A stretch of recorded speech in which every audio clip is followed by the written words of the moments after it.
आजच्या कार्यक्रमासाठी उपस्थित असलेल्या सर्वांचं हार्दिक स्वागत. सर्वांना शरणू शरणार्थी. तसेच जय भीम, जय ज्योती, जय क्रांती. बसवपीठावर उपस्थित समाजवादी ज्येष्ठ नेते माननीय वारे सर, दैनिक सकाळचे निवासी संपादक माननीय माने सर, लोकायतच्या संयोजिका माननीय अलकाताई जोशी, भारत जोड अभियानचे माननीय संदीपजी बर्वे, माननीय अंजुमभाई, माननीय धुमाळे सर, माननीय घोंगडे सर, माननीय धाडगे मॅडम आणि माननीय अडसूळ सर, या सर्वांचं हार्दिक स्वागत.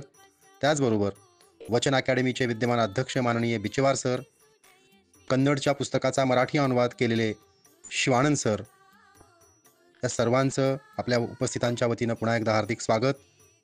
या पुस्तकाचा सारांशमध्ये आपल्याला जर माहिती द्यायची म्हटलं, ज्या समतेच्या आधारावर महात्मा बसवांना समाजाची निर्मिती करू पाहत होते, त्या प्रयत्नाचा एक भाग म्हणून या पुस्तकाकडे आपण पाहावं. आज खऱ्या अर्थानं महात्मा बसवेश्वरांच्या विचारक्रांतीला एक महत्त्वपूर्ण आयाम देण्याच्या दृष्टीने मान्य श्री रमजानजी दर्गा यांनी कन्नड भाषेमध्ये लिहिलेल्या व शिवानंद यांनी अनुवादित केलेल्या समग्र बसवक्रांतीचा वचननामा या ग्रंथाचा प्रकाशन सोहळा या ठिकाणी संपन्न होत आहे. वचन अकादमी पुणे या संस्थेच्या माध्यमातून हा ग्रंथ प्रकाशित करण्यात आलेला आहे.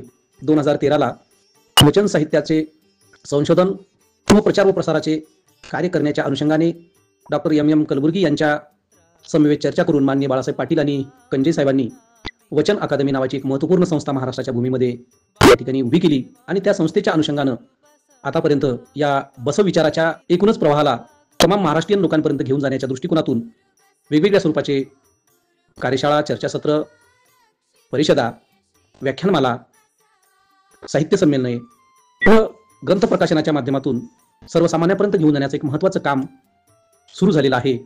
त्यातलाच एक महत्त्वाचा भाग म्हणून हा ग्रंथ प्रकाशनाचा एक महत्त्वपूर्ण स्वरूपाचा कार्यक्रम आम्ही हातामध्ये घेतलेला होता आणि निश्चितच या समग्र बसवक्रांतीचा वचननामा या ग्रंथाच्या माध्यमातून शरण चळवळ, लिंगायत चळवळ, समग्र बसवादी शरणांचा विचार प्रवाह बुद्धिवाद्यापर्यंत, सर्वसामान्य लोकांपर्यंत, विचारवंतापर्यंत घेऊन जाण्याचा प्रयास आम्ही करतो आहोत. आणि म्हणूनच या ठिकाणी हा समारंभ जाणीवपूर्वक पुणे या ठिकाणी आयोजित करून परिवर्तनवादी विचाराच्या सर्व मंडळींनी या बसवांनाच्या विचारधारेला समजून घ्यावं, मानवतावादी विचाराचं बीज 12व्या शतकामध्ये पेरणाऱ्या बसवांनाला त्यांच्या माध्यमातून समग्र भारतीयांपर्यंत नव्हे जगभरातील लोकांपर्यंत घेऊन जावं, या दृष्टिकोनातून हा समारंभ या ठिकाणी आयोजित केलेला आहे. निश्चितच हा तुमच्या आमच्यासाठी एक अभिमानाचा विषय आहे आणि म्हणून मी संपूर्ण या उपस्थित मान्यवरांचे व उपस्थित श्रोत्यांचे स्वागत करतो आणि माननीय बाळासाहेब पाटील व तमाम या ग्रंथासाठी सहकार्य करणाऱ्या मंडळीला सुद्धा मनपूर्वक धन्यवाद देतो.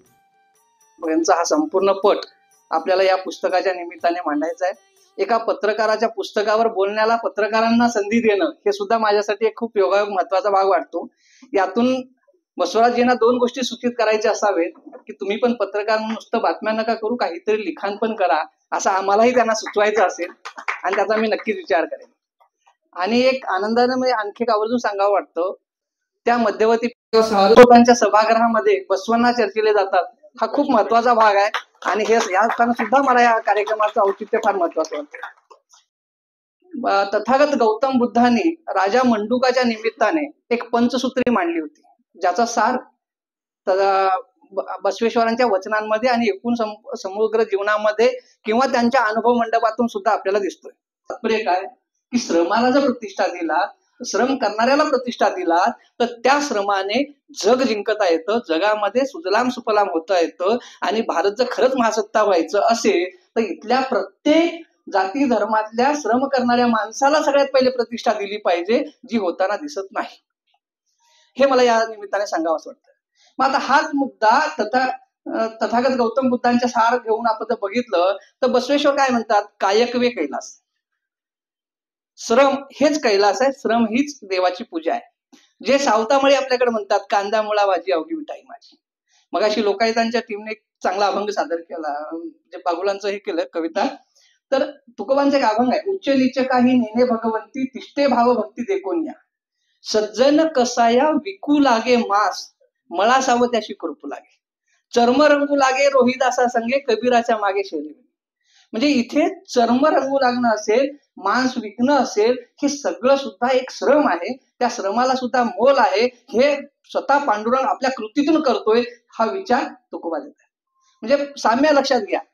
म्हणजे बसवेश्वरांच्या विचाराचे पाईक जर आपण जर म्हटलं तर वारकरी संप्रदाय हा खरा बसवेश्वरांचा विचाराचा पाईक आहे असं म्हटलं तर वावगं ठरणार नाही. कारण त्याचं जर पार्श्वभूमी जर बघितली तर नामदेवांचं मंगळवेढ्यातलं असणं आणि बसवेश्वराचं मंगळवेढ्याचे नातं असणं आणि नामदेवांच्या आणि तुकोबांच्या अभंगामध्ये विठोबाचा बसवंत केला असा उल्लेख असणं, हा साधर्म्य आपण समजून घेतला पाहिजे. म्हणून मला सांगायचं असं आहे की ही जी भक्ती परंपरा आहे, ही जी लिंगायत परंपरा आहे, ही समतेची, न्यायाची, माणुसकीची आणि खऱ्या अर्थानं मानवतेची आहे. जी मला बसवेश्वराचं खूप महत्वाचं, म्हणजे सगळ्यात महत्वाचं मला काय आवडलेली गोष्ट आहे की ते इष्टलिंग. म्हणजे त्या काळातल्या शोषणाचं सगळ्यात मुख्य केंद्र कुठं आहे तर देवालय. देवालयातला पुजारी, देवालयात येणारा माणूस आणि हे जे शोषणाचं सगळ्यात महत्वाचं केंद्र मंदिर आहे आणि ते मंदिर उद्ध्वस्त केलं पाहिजे आणि आपल्यातला देव शोधला पाहिजे. हे जे काही चिंतन बसवेश्वरांनी आपल्या सगळ्या समग्र चिंतनात करून ठेवलंय आणि इष्टलिंगाचा जो मॉडेल आपल्याला दिलाय, म्हणजे बसवेश्वर या अर्थाने सर्वश्रेष्ठ ठरतात की ते केवळ टीका करून थांबत नाहीत किंवा उपदेश करून थांबत नाहीत, तर ते पर्याय देतात. त्या अर्थाने खऱ्या अर्थाने कृतिशील क्रांतिकारक या पठडीमधल्या सर्वोच्च स्थानी बसवेश्वर होतात. ते काय म्हणतात, इष्टलिंगाची पूजा करा म्हणजे आपली आतली पूजा करा. आता हेच वारसाचं आपण जर वारकरी संप्रदायामध्ये धरलं नसेल तर त्याच्यामध्ये असं म्हणतात की देव आहे अशी वदवावी वाणी, नाही असे मनी जाणावा. जे का रंजले गांजले त्यासी म्हणे जापुले, तोची साधू ओळखावा देवतेची जाणावा. म्हणजे काय, हेच आहे ना, श्रमप्रतिष्ठा आणि प्रत्येक माणसात देव शोधणं आणि मंदिरापेक्षा वाळवंटात देव आहे म्हणणं, तुमच्या आमच्यात देव आहे म्हणणं, हे जी काही बसवेश्वरांची जी काही परंपरा आहे ती ह्या सगळ्या संप्रदायाने पुढे नेलेली आहे. दुर्दैवाने मधल्या काळात एक काही घटना घडल्या आणि काही अजाणतेपणी जाणतेपणी की वारकरी संप्रदाय आणि लिंगायत हे परस्पर विरोधी आहेत आणि वारकरी हे प्रतिक्रांतिकारक आहेत असंही काही तत्व त्यांनी मांडणी केली. पण हे ठीक आहे, त्याच्या लॉजिकनुसार ठीक आहे, पण आपण हे बघत असताना हे कसे कॉम्प्लिमेंटरी पुढे जात आहेत आणि खऱ्या अर्थानं मानवतेचा विचार कसा पुढे नेतात आणि हे सांगण्याच्या दृष्टीनं, श्रमप्रतिष्ठा देण्याच्या दृष्टीनं, माणसात देव शोधायला सांगण्याच्या दृष्टीनं आणि तुम्हा आम्हाला माणुसकीचे धडे देण्यासाठी आणि श्रमाला प्रतिष्ठा देण्यासाठी, कायकाला महत्व देण्यासाठी जे काही तत्वज्ञान बसवेश्वर आपल्या विचारामध्ये सांगतात आणि या सगळं ह्याच्यामध्ये देवालय सोडून, मंदिरं सोडून माणसात देव शोधण्याचं सांगणं असेल, हे संपूर्ण अतिशय खूप समर्पक पद्धतीने, खूप छोट्या छोट्या ह्याच्यामध्ये आणि अगदी कमी शब्दामध्ये, कमी प्रश्नसंख्येमध्ये अतिशय व्यापक सारे या लेखकांनी मांडलेलं आहे. एक पत्रकार काय मांडू शकतो हे त्यांनी सूचित केलेलं आहे. मी आणखी याच्यात असं म्हणेन की याच्या पुढे जाऊन थोडंसं आणखी भाषांतराचा अधिकार वापरून पाटील सरांनी आणखी थोडंसं याच्यामध्ये ऍड केलं असतं, आणखी बरं झालं असतं, अधिक व्यापक झालं असतं असं मला वाटते. कारण पाटील सरांना मी ओळखतोय चांगला, कारण ते बसव विचार ज्या पद्धतीने सांगू शकतात तो अधिकार त्यांनी घ्यायला हवा होता. पण असो, एकूण पुस्तक खूप छान झाले. बसवांना तुमच्या आमच्यापर्यंत पोहोचले पाहिजेत. मला पहिल्यांदा बसवांना गिरीश कर्नाडांच्या तलेडंद या नाटकातून कळले आणि नंतर समग्र साहित्य वाचता आलं मला, तर हेच आपल्या सगळ्यांपर्यंत पोहोचलं पाहिजे आणि तुम्ही आम्ही आपण हा विचार पुढे घेऊन जाऊयात आणि मला बोलण्याची संधी दिली, मी अधिक वेळ न घेता थांबतो. धन्यवाद. मला सुरुवातीपासून बसवराज कंजे सरांनी जी आचारसंहिता घालून दिलेली आहे, आतापर्यंत मी त्यांना खूप मवाळ, शांत असं मानत होतो, पण सुरुवातीपासून स्पष्ट वक्तेपणाने त्यांनी खूप सूचना दिलेल्या आहेत. त्यामुळे मी मोबाईलचं टायमरच लावलेलं आहे आणि तेवढ्या वेळेतच बोलण्याचा प्रयत्न करणार आहे. महात्मा गांधींना जगभरातनं लोक भेटायला यायचे तर त्यांची अपॉइंटमेंट 3 मिनिटाची असायची आणि जगभरातनं माणसं यायची आणि भेटून झाल्यानंतर लोक विचारायची काय तुमची प्रतिक्रिया आहे. तर ती व्यक्ती असं म्हणायची की गांधीजींनी 1.5 मिनिटं माझं ऐकलं आणि 1.5 मिनिटानंतर त्यांनी उत्तर दिलं आणि त्या 3 मिनिटाच्या काळात मला असं वाटलं की या माणसाचा जन्म फक्त माझं ऐकण्यासाठी झालेला आहे. इतकं वेळेचं महत्व गांधीजींनी ओळखलं, त्या काळातल्या सगळ्या महामानवांनी ओळखलं आणि त्यामुळे ते आज आपल्याला अत्यंत अवघड वाटणारी गोष्ट करू शकले, ते लोकांना एकत्र आणणं. आणि कुठलाही सोशल मीडिया नसताना बसवण्णांनी आणि सगळ्या महामानवांनी जे काही काम करून ठेवलेलं आहे आणि जे संविधानाच्या स्वरूपामध्ये आपल्याला कायदा म्हणून मिळालेला आहे, म्हणजे संविधान, भारताचं संविधान हे जगातलं सगळ्यात क्रांतिकारक, परिवर्तनवादी, प्रागतिक अशा सर्व अर्थांनी जगातलं एक प्रेरणादायी संविधान आहे. कारण जगभरातल्या अनेक देशांमध्ये संविधानं आहेत, पण त्या देशांमध्ये आंबेडकर होऊन गेले नाहीत, तिथे महात्मा फुले नव्हते, तिथे बसवण्णा नव्हते. आणि ही महामानवांची जी दीर्घ परंपरा आपल्या देशाला लाभली, त्यामुळे प्रसिद्ध संविधान अभ्यासक डॉक्टर उल्हास बापट नेहमी त्यांच्या व्याख्यानात सांगतात की भारत हा एकमेव असा देश आहे ज्याने एका संविधानाखाली 76 वर्ष पूर्ण केलेली आहेत. जगभरात ज्या ज्या देशांमध्ये लोकशाही आली तिथे काही काळानंतर परत लष्करशाही, हुकुमशाही आली. लोकशाही टिकू शकलेली नाही. लोकशाही हा जगातला अपवाद आहे. जगात सर्वच देशांमध्ये लोकशाही नाही. आपण लोकशाहीत राहतो, त्यामुळे आपल्याला असं वाटतं की जगात सगळीकडे असंच वातावरण असतं. असं अजिबातच नसतं. भारतामध्ये हे सगळं टिकलं याचं कारण भारतीय संस्कृतीमधली जी समतावादी परंपरा आहे, या समतावादी परंपरेने 5000 वर्ष ज्या विचारांचं सिंचन केलं त्याचं अधिकृत कायदा म्हणून संविधान आपलं तयार झालेलं आहे. आणि हे 3 वर्ष आपण जसं या सभागृहामध्ये बसलेलो आहोत तसं हे 3 वर्ष जुन्या संसदेमध्ये, ज्याला आता संविधान भवन म्हटलं जातं, तिथल्या सेंट्रल हॉलमध्ये 3 वर्ष लिहिलं गेलं. रेकॉर्ड्स असं सांगतात की तिथे 300 लोक होते संविधान सभेचे, जे हे सगळं मांडत होते, बोलत होते, त्याचं सगळं अंतिम रूप बाबासाहेब करत होते. आणि जसं आता आपण लोकसभा आणि राज्यसभेमध्ये काही लोकांना पास मिळाला तर ते प्रेक्षक गॅलरीमध्ये बसू शकतात, तर या 3 वर्षांमध्ये जवळपास 50,000 लोक गॅलरीमध्ये बसून संविधान तयार होताना बघत होते. त्याचबरोबर आता जसं कुठलाही कायदा होत असताना विचारलं जातं की तुमच्या काय सूचना आहे, हरकती आहेत, तर संविधान निर्माण होताना तुम्ही आवर्जून वारे सरांचं पुस्तक वाचा, आपले भविष्य भारतीय संविधान. संविधानाच्या प्रत्येक महत्वाच्या पुस्तकामध्ये दिलेलं असतं. 7,000हून अधिक लोकांनी लेखी सूचना दिल्या की मला माझ्या देशाचं संविधान कसं हवंय. त्याच्यापैकी 2,500 पेक्षा जास्त सूचना या प्रत्यक्ष संविधान सभेने स्वीकारल्या. आणि या सगळ्या लोकांचा संविधान निर्मितीमध्ये सहभाग आहे. आणि ज्यांचा प्रत्यक्ष आपल्याला सहभाग दिसत नाही त्यांचं 5000 वर्षांचं विचारांचं सिंचन आहे. त्यामध्ये बसवण्णा आहे, त्यामध्ये वारकरी संप्रदाय आहे. आणि आज आपण क्रांतीबद्दल बोलतो आहोत. इथेच 4 मिनिटं झाली माझी, त्यामुळे मी शेवटी असं सांगेन की क्रांती या शब्दाचा मी युवक क्रांती दलाच्या चळवळीमध्ये अर्थ हा शिकलो की समाजामध्ये डॉक्टर नरेंद्र दाभोळकर एकदा एका शिबिरात त्यांनी आम्हाला सांगितलं की सत्ता, संपत्ती आणि प्रतिष्ठा याचं समन्यायी वाटप म्हणजे क्रांती. आणि प्रत्येकाला या देशामध्ये जी वर्चस्ववादी संस्कृती होती त्यांनी सत्ता नाकारली, संपत्ती तर नाकारलीच, प्रतिष्ठाही नाकारली.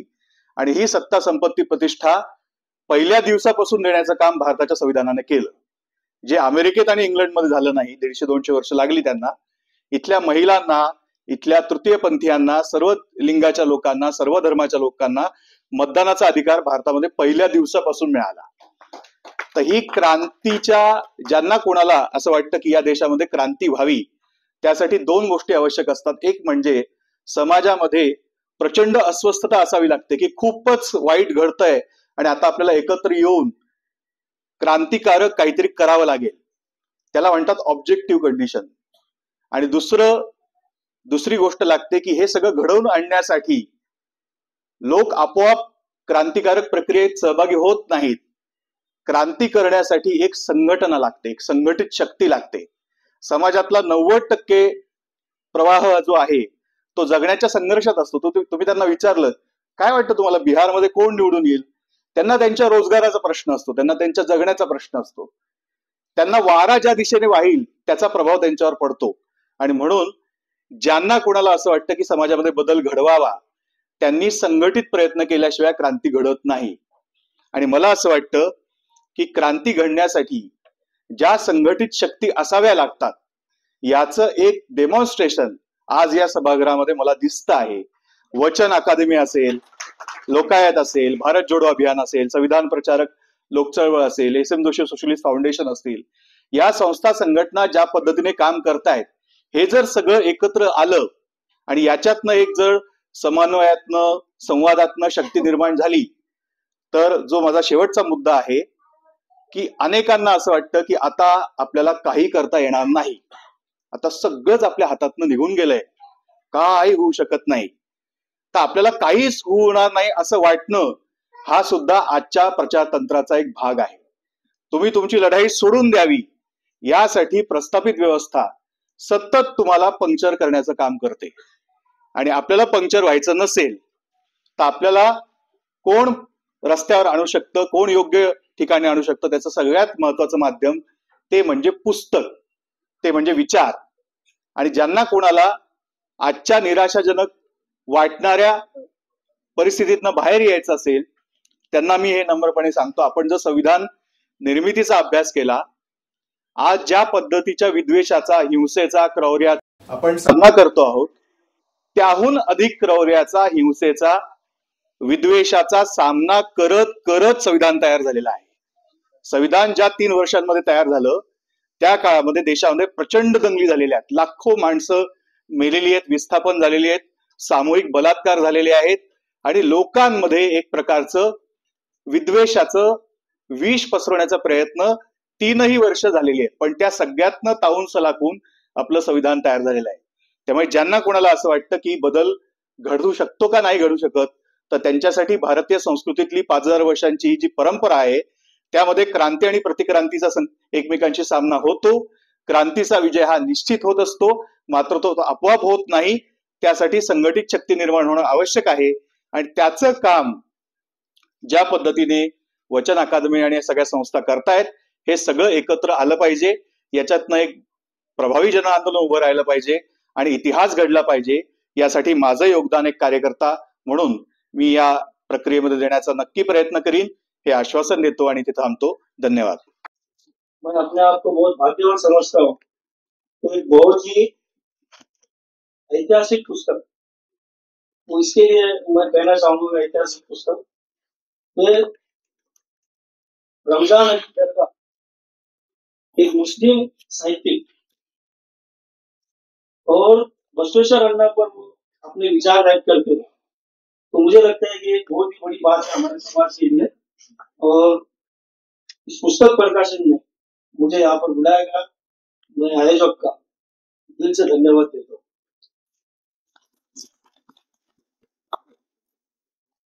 कल रमजान दरगाह के संबंध में थोड़ा मैंने कुछ नेट के ऊपर देख रहा था, मालूमात दे रहा था, तो बहुत सारी किताबें उन्होंने जीवन में उन्होंने लिखी, कई सारे साहित्य उन्होंने लिखा और बहुत सारे उनको प्राप्त भी हुआ, बहुत सारी उनको पुरस्कार भी मिले. ये बहुत खुशी की बात है कि एक मुस्लिम साहित्यिक होने के बावजूद उन्होंने बसवेश्वर अण्णा के ऊपर एक जो वचन नामे जो उनके है बहुत अच्छी जो वचन नामे जो बताए थे, तो उनको कोट करने का काम किया. अभी जिन्होंने प्रस्तावना किया वो बता रहे थे कि जातिक रूप के ऊपर इस विचार को किस तरह लिया जा सकता. तो मैं बैठे बैठे सोचा कि हमारे इधर मार्गदर्शक जो है हमारे सर जो है जिनके नेतृत्व में हम काम करते हैं, हमारे अनवर सर भी यहाँ पर आए. तो मैं इंशाल्लाह कोशिश करूंगा हमारे संगठन के माध्यम से इस विचार को उर्दू में मुस्लिम समाज तक पहुंचाने का काम. इसके लिए मैं जरूर प्रयत्न करूंगा, क्योंकि ये जो विचारधारा है, ये संतों की महापुरुषों की विचारधारा जो है, इस विचारधारा को मुस्लिम समाज तक पहुंचाने का काम ये होना बहुत जरूरी है. क्योंकि हमने देखा कि समाज में जो है एक ऐसी विचार है जो उसके आगे सोचने को तैयार नहीं. मुस्लिम समाज में संतों की महापुरुषों की विचारधारा समझने को तैयार नहीं. तो ये कहीं ना कहीं मुझे लगता है कि आगे ले जाने का काम हम लोगों को करना पड़ेगा. जातीय भेद मोडून काढणे, आंतरजातीय विवाहांना प्रोत्साहन देणे, समाज कल्याणचा मार्गदर्शक उपदेश करणे, हे धाडस त्या काळामध्ये बसवेश्वरासारख्या थोर महामानवाने केले. त्यांच्या या क्रांतिकारी कार्यामुळे समाजाला नवी दिशा मिळाली. हा वारसा आपल्या सर्वांचा अभिमान आहे. तरी त्यांच्या विचाराचा प्रसार अपेक्षे इतका झाला नाही, ही खंत आजही जाणवते. म्हणूनच या पुस्तकाच्या माध्यमातून बसवेश्वरांच्या क्रांतिकारी विचाराचा परिचय महाराष्ट्रातील सर्व बंधू भगिनींना करून देण्याचे अत्यंत स्तुत्य कार्य या अकॅडमीने केले आहे. त्याबद्दल मी या संस्थेचे मनपूर्वक आभार मानतो. जाती, धर्म, पंथ याच्या पलीकडे जाऊन माणूस म्हणून आम्ही एक आहोत हा विचार पोचवायचा असेल तर ज्या ज्या लोकांनी हा विचार मांडला त्या लोकांच्या जयंती किंवा स्मृती दिनाचं निमित्त करून आपण ती पत्रकं काढली, ज्याच्यामध्ये मग हाच वारसा संतांकडनं, आमची एक छोटीशी पुस्तिका पण आहे, संत, स्वराज्य आणि संविधान. तर संतांचा वारसा, संतांचे विचार जे त्याच्यानंतर शिवाजी महाराजांपर्यंत पोहोचले आणि त्याच्यानंतर आमच्या बाबासाहेबांनी ते संविधानाच्या, राज्यघटनेच्या माध्यमातून आपल्यापर्यंत पोहोचवले. हे सगळे विचार त्या लोकांच्या माध्यमातून पत्रकं घेऊन आणि हे कसे संविधानाशी जोडले गेलेले आहेत हे लोकांपर्यंत पोहोचवावेत.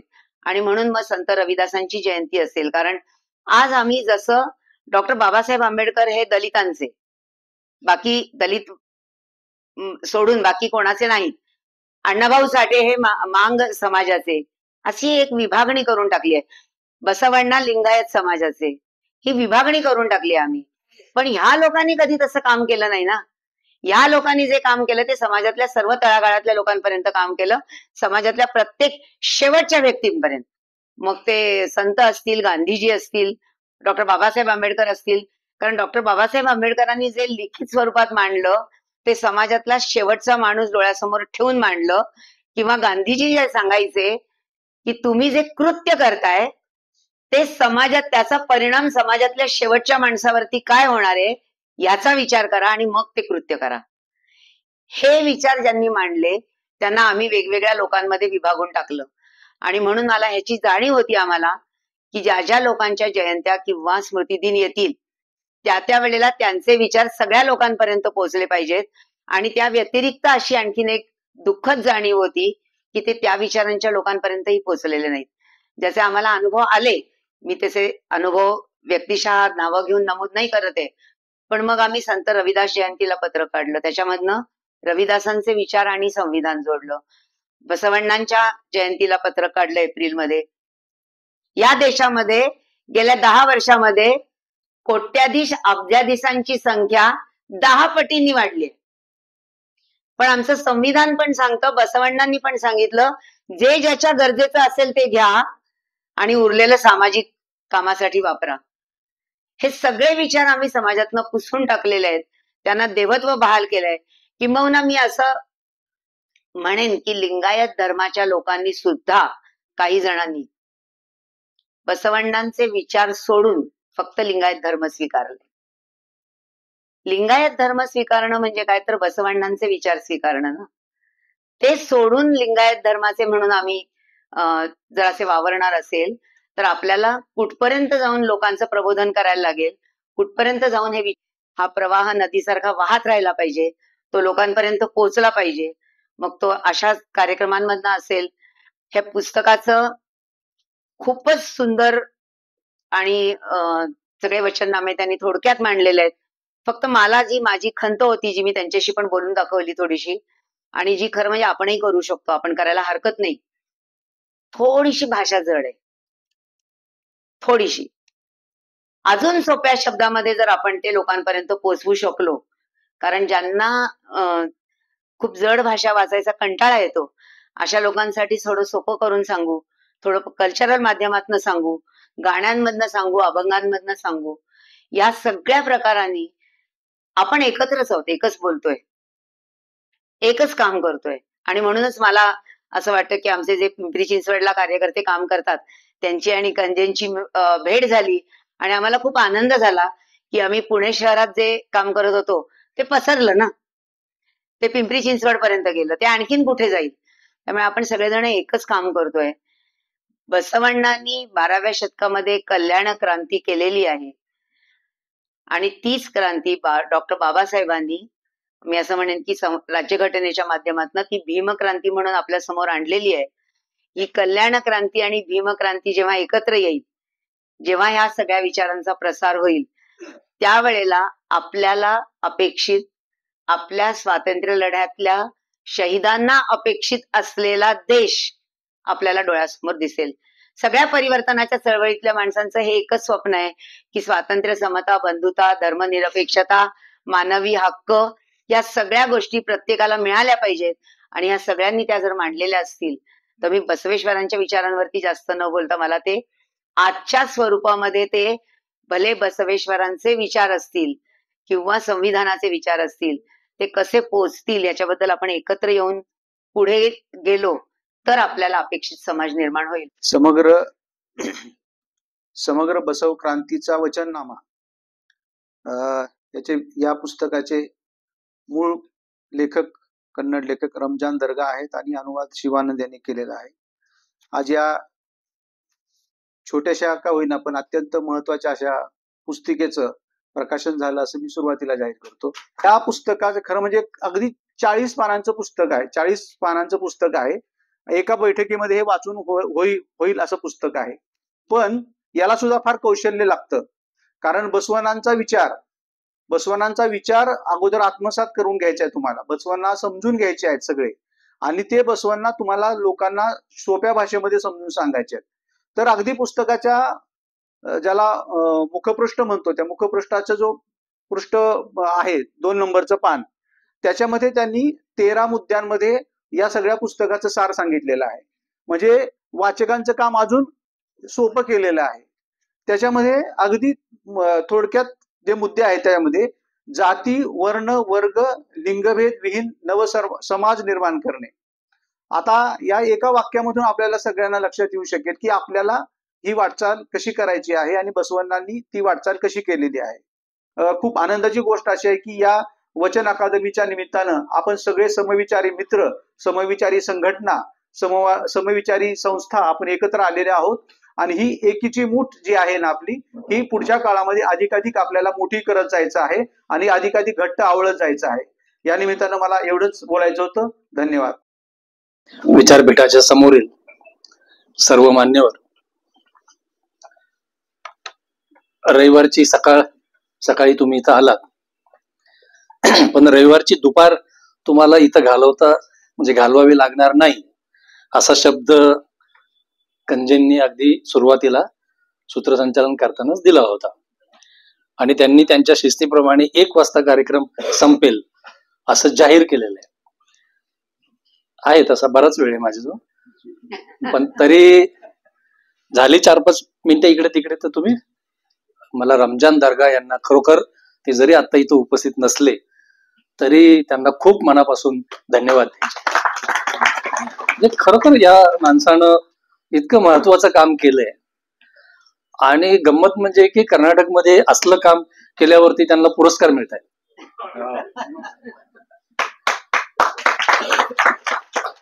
महाराष्ट्रामध्ये नाही मिळत.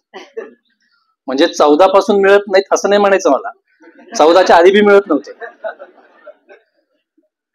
पण रमजान दर्गा यांनी जे काम केलेले ते खरोखरच कौतुकास्पद आहे. आणि मी आता आमच्या अंजुम बाईंना म्हणत होतो की आपण रमजान बाईंना पुण्यामध्ये बोलवूया, जरूर बोलूया. हे जे पुस्तक झाले ना त्याच्यात अर्थातच अनुवाद ज्यांनी केलेले ते मागे जाऊन बसलेले आहेत. बाळासाहेब शिवानंद नावाने लिहितात, त्यांना सुद्धा खूप धन्यवाद देण्याची गरज आहे आणि त्यांनाही खूप खूप मनापासून धन्यवाद. त्यामुळे हे पुस्तक फार महत्वाचं आहे आणि हे पुस्तक पोहोचलं पाहिजे. आपण विकत घेऊन वाचूया. प्रकाशन करताना मला 1 प्रत मिळाली आहे, पण मी आणखी 5 प्रती विकत घेणार आहे. आणखी पण घेईल, आता 5 घेतो, कारण मी माझ्या घरी आलेल्या लोकांना चहा पाजून पुस्तक देत असतो. तर याच्या इतकं अधिक चांगलं पुस्तक कुठलं असणार. घरी आलेल्या लोकांना देऊया. बसवण्णांच्या संदर्भामध्ये जे तुम्हाला माहिती आहे ते मी इथं रिपीट करण्यात काहीच अर्थ नाही, कारण समोर बऱ्यापैकी लिंगायत धर्माचं अनुसरण करणारे लोक आहेत. त्यामुळे तुम्हाला जे माहिती आहे ते काही मी सांगणार नाही. परंतु सुरुवातीला इथं आपले अध्यक्ष कुठे गेले ते अध्यक्ष, तर ते अध्यक्ष जे म्हणाले की लिंगायतांच्या पलीकडे हा विचार पोहोचला पाहिजे. लिंगायतांच्या पलीकडे हा विचार तर पोहोचला पाहिजेच, परंतु तो लिंगायतांच्याकडे सुद्धा पोहोचला पाहिजे. नाहीतर बसवण्णांना ज्यांनी बसवेश्वर केले त्यांना ती बसवण्णांची क्रांती सहजपणे समजणं अशक्य आहे. पण म्हणजे आम्हाला सगळ्यांच्याच कडे पोहोचलं पाहिजे. आणि पुन्हा हे केवळ त्यांचंच नाहीये, म्हणजे मी शेवटी येणार आहे त्या मुद्द्याकडे. म्हणजे मोहम्मद पैगंबरांनी अरबस्तानाच्या वाळवंटामध्ये काय क्रांती केली हे आजचे मुल्ला मौलवी सांगतात का मुसलमानांना? अंजुमबाई, मुल्ला मौलवी नाही सांगत, लक्षात घ्या. त्याच्यामुळं ते जे झालेले ते पण पोहोचवण्याची गरज आहे. केवळ बसवण्णांच्या बाबतीत आणि केवळ लिंगायतांना मी इथं बोलतोय असं अजिबात मानू नका. ते प्रत्येक क्रांतिकारक विचाराचा जेव्हा संघटित धर्म बनतो तेव्हा त्याच्यातलं क्रांतिकारकत्व कमी व्हायला सुरुवात होते. त्याच्यामुळे ते केवळ इथं लागू नाही. हे पुस्तक वाचल्यानंतर म्हणजे मी स्वतः बसवण्णांच्या बद्दल अधिक माहिती घेत होतोच. दरवर्षी अक्षय तृतीयेला बसवण्णांच्या बद्दल काही ना काही लिहायचा प्रयत्नही करायचो. पण शिवानंदजी, मला तुम्हाला सांगायचंय की हे छोटं पुस्तक वाचल्यानंतर मला खरोखर बसवण्णांच्या क्रांतीबद्दलची एक वेगळी इन्साइट मिळाली आणि ती खूप अनेक अर्थांनी महत्वाची. बरं का अनवरभाई, म्हणजे खरंच सांगतो की एक खूप वेगळं पण या छोट्या पुस्तकातून मिळाले आणि ते पुस्तक मला आणखी पुन्हा वाचावं लागणार आहे. म्हणजे आज प्रकाशन कार्यक्रम झाला आणि संपल्याच मला पुन्हा वाचावं लागणार आहे ते, कारण ते छोटे पॅकेट में बडा धमाका म्हणतात ना, ते तसं येते. आणि ते आता प्रकाशन कार्यक्रमासाठी एकदा वाचलंय, मला आणखी वाचावं लागणार आहे. मी नेहमी एक मांडत आलेलो आहे सतत की भारतीय समाजामध्ये सामूहिक मोक्ष नावाची संकल्पनाच नाहीये. भारतीय समाजामध्ये जी आता ते कोणाचे, ते हिंदूंचे का वैदिकांचे, त्या सगळ्या याच्यात मी आता जात नाही. म्हणजे ते संजय सोनवणेंनी एक ताप वाढवून ठेवलेल्या डोक्याचा, कारण ते असं सारखं म्हणतायत की हे जे तुम्ही म्हणतायत हे हिंदू धर्म वेगळा आहे, वैदिक धर्म वेगळा आहे. ते जे तुम्हाला शिवाय घालायचे ते वैदिकांना घाला. ते खरंही आहे ते, परंतु आता ते सगळंच तपासू आपण, तेही वाचतोय आपण. पण सामूहिक मोक्ष नावाची संकल्पनाच भारतीय समाजामध्ये नाहीये. अध्यात्मामध्ये जे काही आहे ना ती वैयक्तिक मोक्षाची संकल्पना आहे. आणि ते केवळ जुन्या अध्यात्मात आहे असं नाही, ते आमच्या समाजवादी चळवळीत पण आहे. ते समाजवादी चळवळीमध्ये सुद्धा वैयक्तिक मोक्षाचीच संकल्पना आहे. आपण सामूहिकरित्या काहीतरी करू आणि सामूहिकरित्या काहीतरी गाठवू. मला या छोट्या पुस्तकामध्ये हे जे कायक वे कैलासची कन्सेप्ट पुढे जात असताना याच्यामध्ये मला ती म्हणजे मोक्ष म्हणजे मुळात काहीतरी आता स्वर्गात जायचे ते सगळं नाकारले त्यांनी. स्वर्ग, मोक्ष, वैकुंठ, कैलास सगळं नाकारले. परंतु ते नाकारल्यानंतर सुद्धा कायक वे कैलास हा सिद्धांत आल्यानंतर सुद्धा काम करत राहणं हाच मोक्ष आहे हे स्वीकारल्यानंतर सुद्धा प्रत्येक व्यक्तीला आपल्या स्वतःच्या आयुष्यामध्ये काही ना काही एक गाठायचं असतं. आणि ते गाठणं जे आहे हे गाठणं सामूहिक असलं तरच ते आनंददायी असेल. ही मोक्षाची संकल्पना इथं जी मांडलेली आहे ती मला असं वाटतं की या बसवण्णांच्या चळवळीमधला खूप महत्वाचा भाग. मी मागच्या 10-12 वर्षापासून म्हणजे नरेंद्र दाभोळकरांची हत्या झाली आणि त्याच्यानंतर 2-3 वर्षी त्या पुलावरती आम्ही जमलेलो असताना ते टीव्हीचे एक हे आले अँकरने रिपोर्टर आले आणि त्यांनी माझ्या समोर ते दांडकं धरलं आणि ते मला म्हणाले की जरा म्हणजे खवचटपणे म्हणाले की तुम्ही दरवर्षी इथे येता, दरवर्षी तुम्ही निषेध करता आणि ते मारेकरी सापडत नाहीत. त्यावेळची गोष्ट आहे, मारेकरी सापडत नाहीत, तुम्ही पुन्हा येता, पुन्हा निषेध करता. म्हणजे त्यांनी थोडक्यात आम्ही दरवर्षी जमतोय त्याचा खिल्ली उडवण्याच्या आशाने त्यांनी मला विचारलं होतं. तर मी त्यावेळेला त्याला असं म्हणालो होतो की हे बघ, निषेध व्यक्त करणं हा काही आमचा छंद नाही. निषेध व्यक्त करणं हे आमच्या आवडीचं काम नाही. तर निषेध व्यक्त करणं ही परिस्थितीनं आमच्यावर लादलेली जबाबदारी आहे आणि आम्ही जबाबदारीपासून पळ काढणारी माणसं नाही आहोत. पण तू जर आम्हाला विचारशील की आम्ही काय करू इच्छित आहोत, म्हणजे आम्ही कशासाठी करतोय हे सगळं, मी का 26व्या वर्षी नोकरी सोडून पूर्णवेळ कार्यकर्ता झालो, तर आम्हाला असं वाटतं की माणसांनी सामूहिकरित्या प्रयत्न जर केले तर त्याला आनंदाच्या गावाचा रस्ता सापडणं शक्य आहे.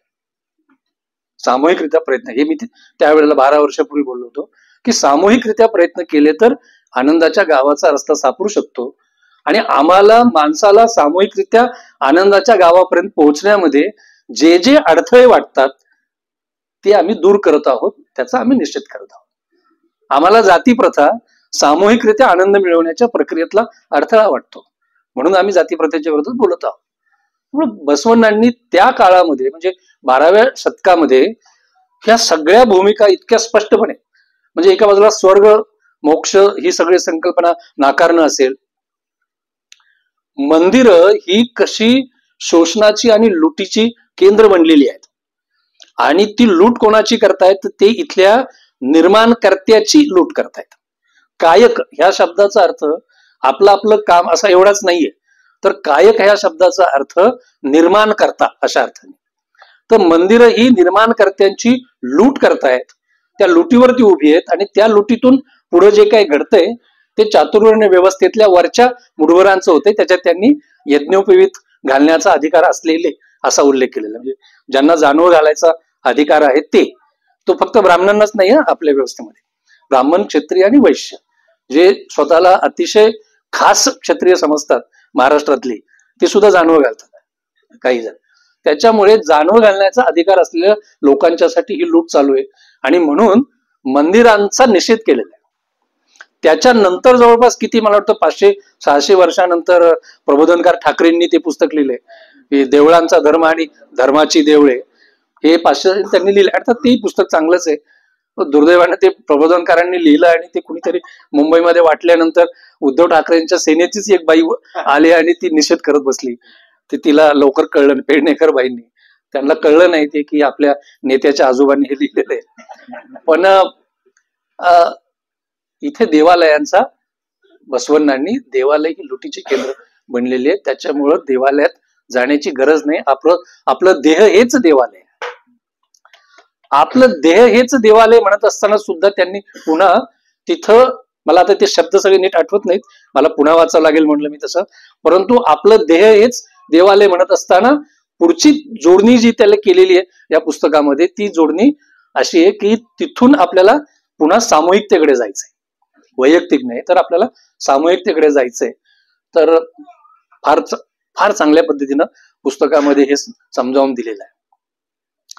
दुसरा, या पुस्तकामध्ये दासोह संकल्पनाबद्दल तुम्हाला सगळ्यांना माहितीच आहे, मगाशी अनेकांनी ते जे मांडलं. या दासोह संकल्पनेची बीज आपल्याला अनेक ठिकाणी दिसतात. म्हणजे इस्लाम मधली जी जकात संकल्पना आहे, ती जकात संकल्पना हीच आहे की आपल्या स्वतःच्या इन्कम मधला काही हिस्सा समाजकार्यासाठी, किंवा समाजकार्य हा आपला शब्द आला, परंतु समाजातल्या गोरगरिबांच्यासाठी देणं. तशाच अर्थानं बाबासाहेबांनी पे बॅक टू द सोसायटी अशी कल्पना मांडलेली आपल्या सगळ्या अनुयायांच्यासाठी. पे बॅक टू द सोसायटी. तुम्ही जेव्हा पुढं जात राहता तेव्हा तुम्ही केवळ स्वतःच्या कर्तृत्वावरती पुढे जात आहात असं मानू नका. लक्षात घ्या, दासोह असेल, जकात असेल, पे बॅक टू द सोसायटी असेल, हे केवळ चॅरिटी कन्सेप्ट नाहीये. ही चॅरिटी कन्सेप्ट नाही, तुम्ही मिळवलं ना मग आता थोडं द्या, ही चॅरिटी कन्सेप्ट नाहीये. ही कन्सेप्ट अशी आहे की तुम्ही पुढे जात राहिलात ते केवळ तुमच्या कर्तृत्वावर नाही. तुमच्या कर्तृत्वाचा त्याच्यात थोडा भाग असेल, पण कदाचित तुम्ही दुसऱ्या कोणाच्या तरी हक्काचं ओरबाडून पुढे जात आहात. तुमच्या पुढे जाण्यामध्ये अनेकांचा हिस्सा आहे, अनेकांचा वाटा आहे, हे कबूल करा आणि मग मागं वळून ते द्या. ती चॅरिटी नाहीये.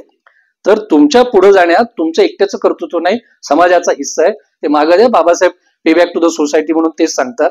किंवा तुकारामांनी सुद्धा त्यांचा जो एक अभंग आहे की जोडोणी या धन उत्तम व्यवहारे, उदास विचारे वेच करी.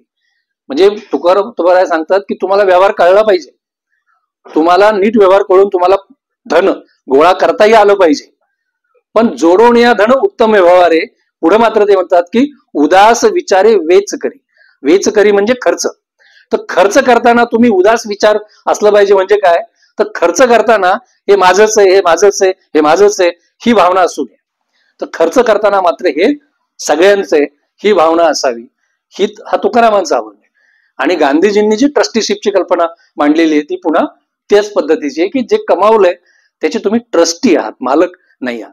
त्यामुळे गांधीजींची ट्रस्टीशिपची कल्पना असेल किंवा जोडवणे या धन उत्तम व्यवहारामध्ये जे तुकोबाराय सांगत असतील किंवा पे बॅक टू द सोसायटी म्हणून बाबासाहेब जे काही सांगत असतील, या सगळ्याचं बीज 12व्या शतकामध्ये बसवण्णांच्या या दासोह संकल्पनेमध्ये आहे. लक्षात घ्या. आणि त्याच्यामुळे ते केवळ चॅरिटी काम नाहीये, तर ते आपल्या सगळ्या पुढे जाण्यातला समाजाचा हिस्सा मान्य करण्याची कृतज्ञ भावना आहे.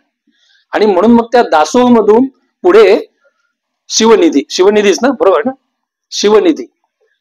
म्हणजे नंतर अनवरभाई आपण सामाजिक कृतज्ञता निधी आता आपण स्थापन केला 40 वर्षापूर्वी आणि तो कार्यकर्त्यांसाठी आम्ही तो खर्च करत आहोत. परंतु दासोह मधूनच बसवण्णांनी जी शिवनिधीची कल्पना मांडलेली आहे आणि त्या शिवनिधीच्या संकल्पनेत काय म्हटलेलं आहे, कायकांना असं म्हटलेलं आहे की अर्पिल्यानंतर शिल्लक राहिलेले जे दासोह म्हणून अर्पण करायचे आपल्या इन्कम मधला भाग, जे अर्पण करायचे ते पुढच्या चांगल्या कामासाठी दिलेलं आहे, त्या शिवनिधीसाठी दिलेलं आहे. त्यामुळे अर्पण करून उरलेले ते माझं आहे, जे राहिले त्याच्यामध्ये मी माझा चरितार्थ भागवायचा आहे. पण अर्पण करायचंय कशासाठी? शिवनिधीसाठी करायचंय. आणि शिवनिधी कोणासाठी? मग भारतीय संविधानाच्या 41व्या अनुच्छेदामध्ये सरकारवर जी जबाबदारी टाकलेली आहे की जे अपंग आहेत, जे वृद्ध आहेत, जे आजारी आहेत, जे आपला उदरनिर्वाह भागवण्यासाठी कष्ट करू शकत नाहीत, 4 पैसे कमवू शकत नाहीत, त्यांना जगवणं ही सरकारची जबाबदारी आहे. हे 41व्या कलमात मांडलेलं आहे. मला असं वाटतं की शिवनिधी हा त्यासाठी आहे की प्रत्येक कायक हे करेल, अर्पण करेल शिवनिधीसाठी, उरलेल्यातून आपलं चालवेल. पण मग तो शिवनिधी अशा लोकांच्यासाठी की जे कायक म्हणजे काम करू शकत, कायक प्रत्येकच बनू शकतो पण कष्ट करून कमवू शकत, असा तो शिवनिधी जे आहे हे एक मोठं अर्थशास्त्रीय गणित आहे. लक्षात घ्या, हे केवळ आध्यात्मिक नाहीये, हे अर्थशास्त्रीय गणित आहे की अर्थकारण आपलं कसं चाललं पाहिजे याच्यासाठीचा हा प्रयत्न आहे. आणि मला असं वाटतं की त्या अर्थाने खूप महत्वाची गोष्ट या सगळ्या पुस्तकामधून रमजान दर्गांनी मांडलेली जी बसव चळवळीतली आहे त्यांनी आपल्यापर्यंत ती पोहोचवलेली आहे. अनुभव मंडप याच्याबद्दल अनेक जण बोलले, तर या सगळ्यामध्ये 2 आकडे दिलेले आहेत त्यांनी, जे मला पहिल्यांदाच वाचायला मिळाले, ते खूप महत्वाचे आहेत. की ही जी संपूर्ण शरण चळवळ आहे, ही जी संपूर्ण बसवण्णांची चळवळ आहे, या बसवण्णांच्या चळवळीमध्ये 1,96,000 शरणी सहभागी होते. 1,96,000. मग आजच्या काळामध्ये 1,96,000 हा आकडा आजच्या काळात सुद्धा कमी नाही. लक्षात घ्या, म्हणजे आम्ही देशव्यापी संघटना चालवतो आणि त्या देशव्यापी संघटनेचे आम्ही राष्ट्रीय अध्यक्ष असतो, तर तरी 1,96,000 सभासद असलेल्या संघटना फार कमी आहेत. तो जगातला एक मोठा पक्ष भारतात आहे सध्या, परंतु त्यांच्या रेकॉर्डला त्यांनी मला पण मेंबर करून ठेवलेले, मी अर्ज न करता. लक्षात घ्या, ते कुठूनही मोबाईल नंबर जमवतात आणि त्या मोबाईल नंबरवर मेसेज टाकतात आपल्याला सभासदत्व दिलेले. आता खरं म्हणजे मी त्यांच्यावर हे करू शकलो असतो, ते त्यांनी असे केलेले. ते जाऊ द्या, 1,96,000 शरणी याच्यात सामील होते असा आकडा रमजान दर्गांनी दिलेला आहे. तो फार महत्वाचा आहे. आणि अनुभव मंडप ही जी प्रक्रिया होती, मी परवा गेलो होतो, मी बघून आलो ते बांधकाम, फार मोठं बांधकाम चालू.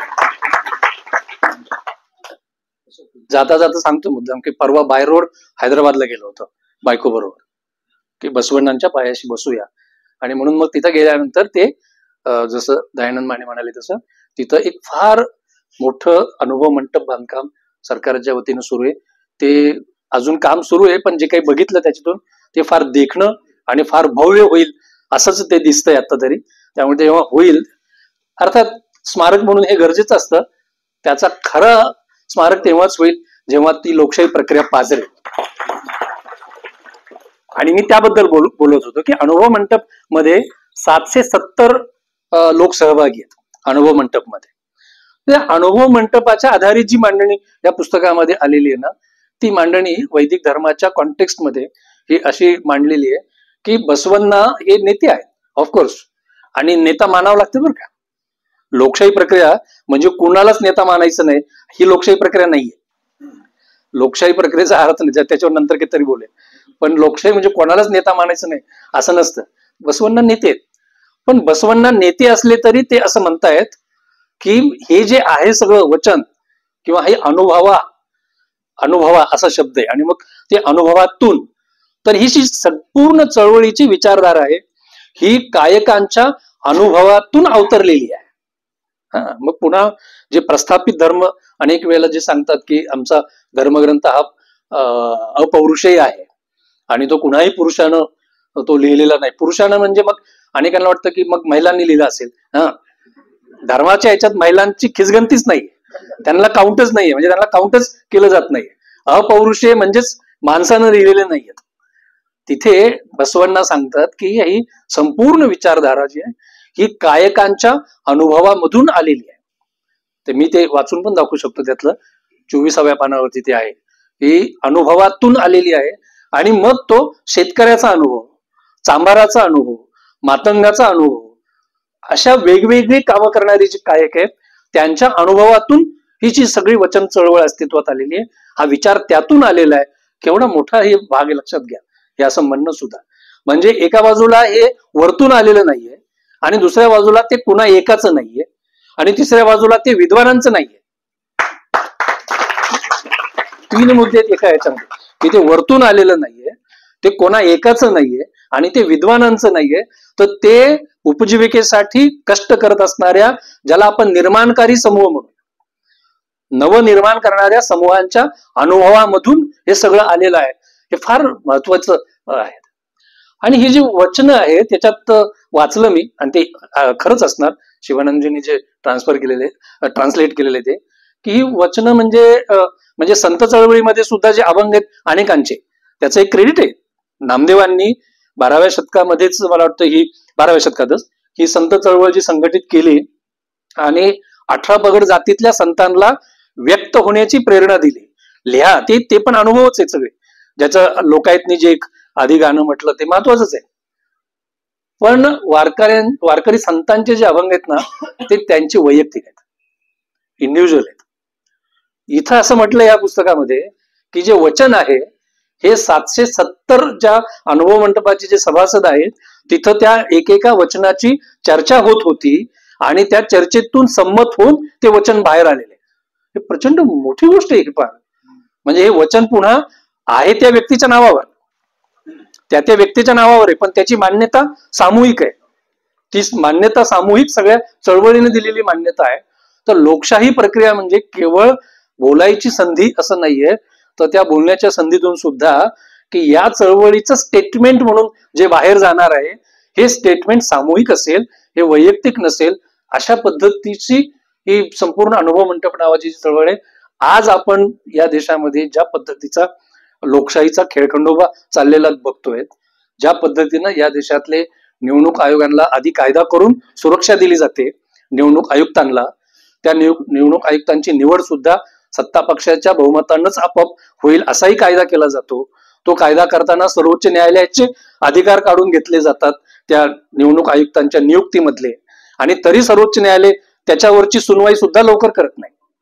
बघा, म्हणजे आमदारांच्या अपात्रतेचा निर्णय किमान त्या आमदारांची ती टर्म संपायच्या आधी तरी यावा, ही अपेक्षा चूक आहे का? म्हणजे याच्या आधीचे जे सरन्यायाधीश होते ते गेले आता, त्याच्यामुळे आता त्यांच्याबद्दल बोललं तर कंटेम्प्ट ऑफ कोर्ट होणार नाही. पण ते त्यावेळेला काय म्हणाले की कोणतं काय सुनावणीला घ्यावं हे बाहेर बसून आम्हाला कोणी डिक्टेट नाही करू शकत डिक्टेट. बरोबर आहे बाबा, आम्ही साधी माणसं आहेत. पण आमदार अपात्रतेचा निर्णय त्या आमदारकीचा कालावधी संपायच्या आत यावा एवढी तर अपेक्षा करू शकतो की नाही? आता ते सगळे परत आमदार झाले तर त्यांची दुसरी टर्म पण संपेल काही दिवसांनी, तरी निर्णय येत नाहीये.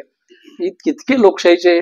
पण मला स्वतःला असं वाटतं की ज्या निवडणूक आयुक्तांच्या निवड प्रक्रियेमध्ये स्वतः सर्वोच्च न्यायालयाने आधी सांगितलं होतं की पंतप्रधान, विरोधी पक्ष नेता आणि सर्वोच्च न्यायालयाचे न्यायाधीश असे 3 लोक असतील, हे बदललं कायदा करून आणि सर्वोच्च न्यायालयाचे न्यायाधीश त्यातून काढून टाकले आणि एक मंत्री, पंतप्रधानांचाच मंत्री त्यात घातला. म्हणजे एका अर्थानं सर्वोच्च न्यायालयाच्याच हक्कावर अतिक्रमण केलं.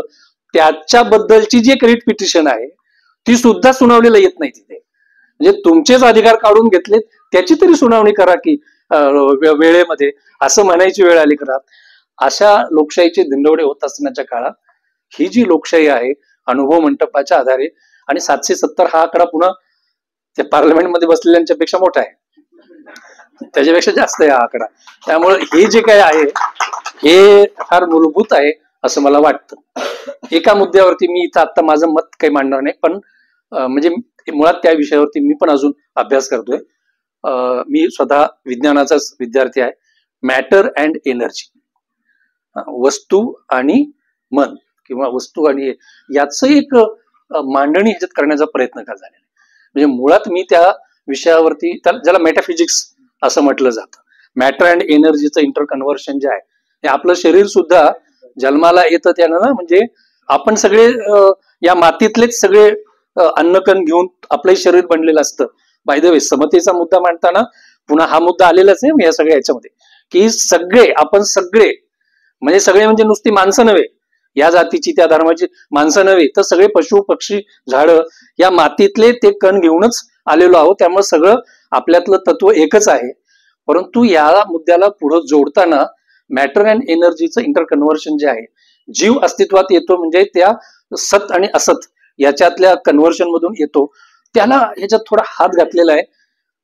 पण अर्थातच पुस्तक छोटं आहे, पण मला शिवानंदजी बसव चळवळीमध्ये हा मुद्दा जर इतरत्र कुठे विस्तारानं आलेला असेल, कारण मी सायन्सचा विद्यार्थी आणि मी त्याच्यावर वाचतोय खूप, कारण तो फार महत्वाचा मुद्दा आहे.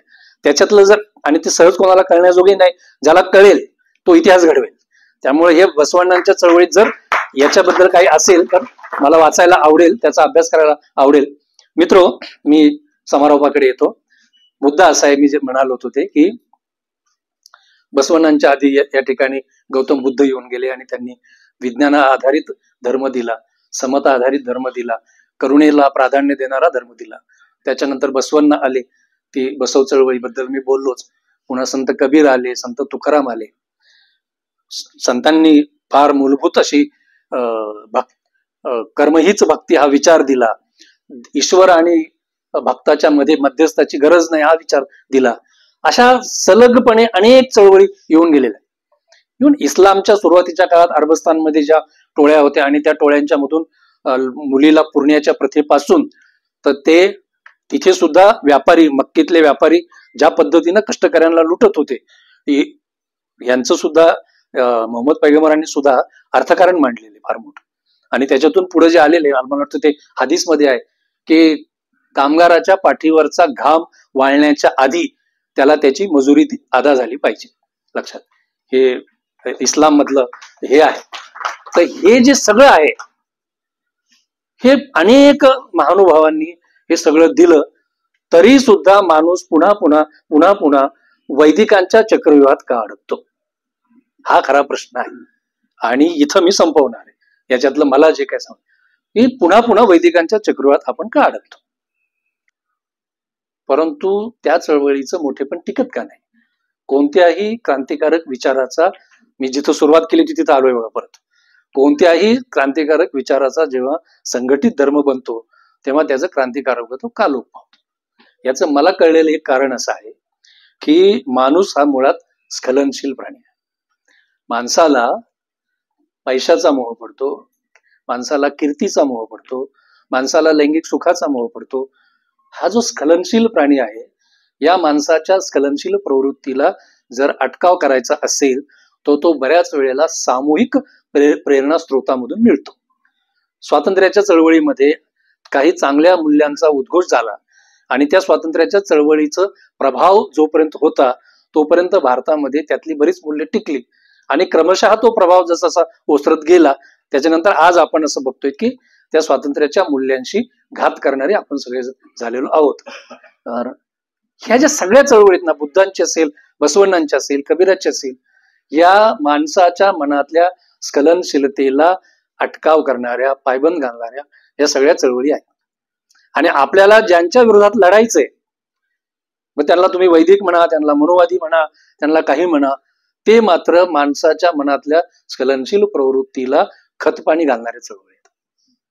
त्या स्खलनशील वृत्तीला खतपाणी घालणाऱ्या चळवळी आहेत. मग आपण जिंकणार कसे, तर जसं कोणत्याही चळवळीच्या उभारीच्या काळामध्ये सामूहिक प्रेरणेमधून माणसं त्या एका तत्वाच्या मागे धावत असतात, त्याच्यामुळं तशा पद्धतीची एक सामूहिकता आपल्याला निर्माण करण्याची गरज आहे की हे होऊ शकतं. कार्यकर्त्यांना निराश होण्याचा अधिकार नाही. लक्षात, कार्यकर्त्यांना निराश होण्याचा अधिकार नाही.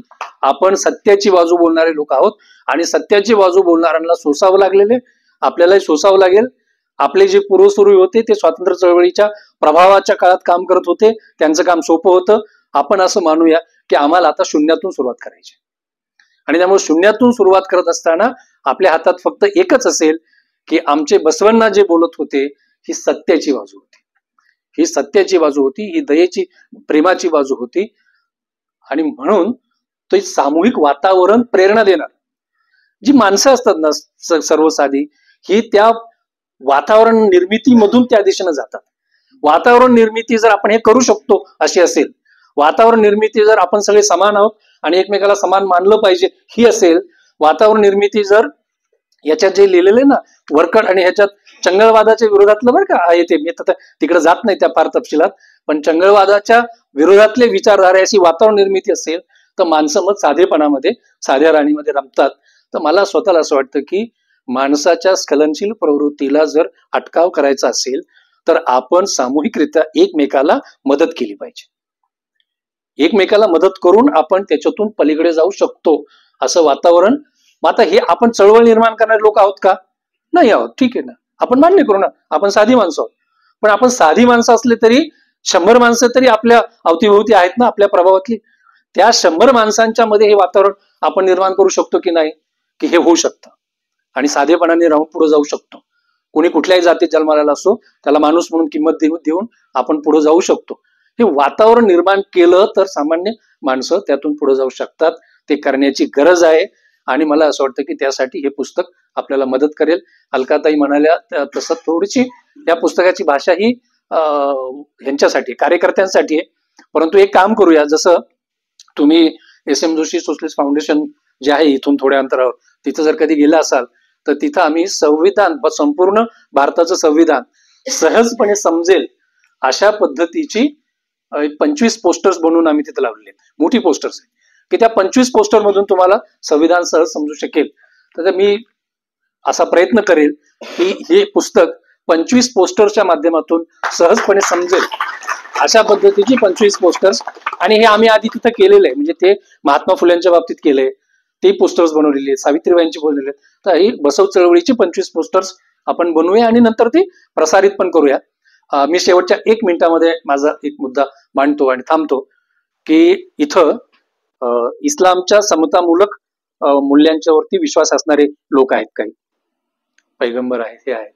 इथं बसवण्णांच्या चळवळीवर विश्वास असणारे काही लोक आहेत.